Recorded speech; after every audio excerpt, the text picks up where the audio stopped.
tout moment et à tout lieu. Aucun domaine n'est épargné par les conséquences du coronavirus.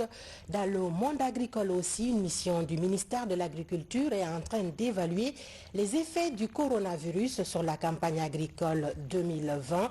Il est question de trouver des solutions pour les différents segments de l'agriculture, de la production à la commercialisation. Fodé Camara. Grande capitale du monde rural, la renommée de Kindia sort de ses frontières à cause des fruits prisés à l'étranger, comme cette variété de mangue dénommée Kate.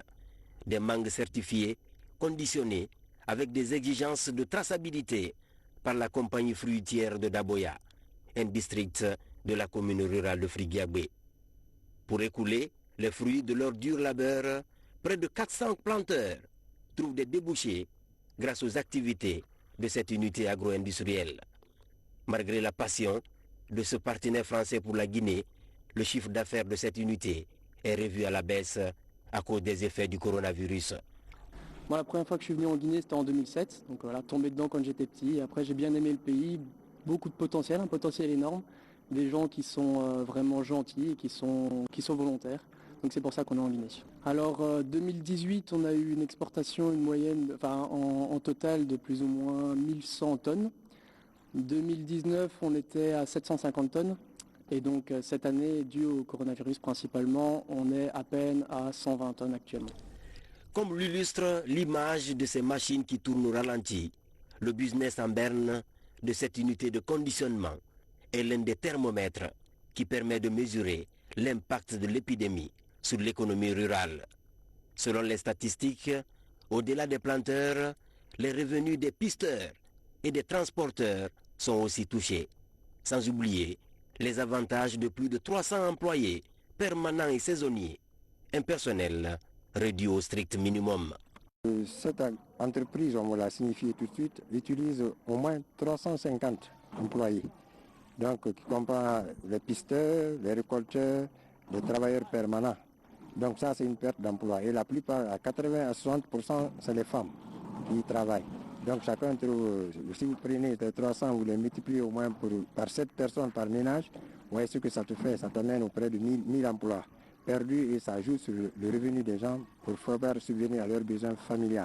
Mais en dehors de ceci, il y a deux à trois autres compagnies fruitières qui sont là, qui sont dirigées par des Guinéens, à Koya et à Kindia ici, donc qui avaient aussi une prévision, et la COPEF, la coopérative des planteurs fruitiers, des exportateurs de Kindia, qui devait aussi envoyer 70 tonnes par avion. Et cette année, cette prévision, on ne peut pas la réaliser. Et vous voyez tout ce qui se passe ici actuellement. Donc ils ont travaillé en dents dessus. C'est 2 mois d'activité, ils n'ont pu faire qu'un mois.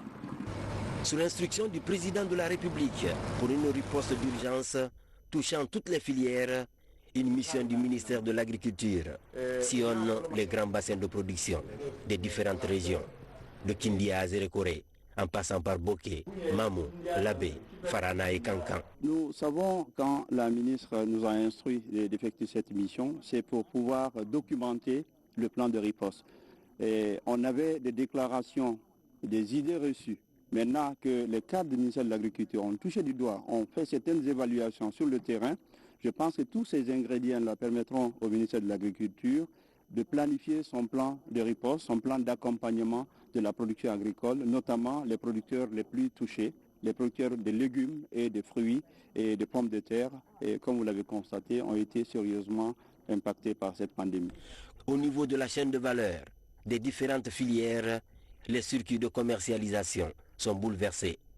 Ce programme multidimensionnel d'assistance d'urgence vise à conforter la résilience du monde rural. Là-dessus, le discours du président du 15 mai dernier rassure les producteurs. Vous ne pouvez pas imaginer la joie qui a animé l'ensemble des acteurs de la filière. Ce n'est même pas seulement les planteurs, mais tous les autres.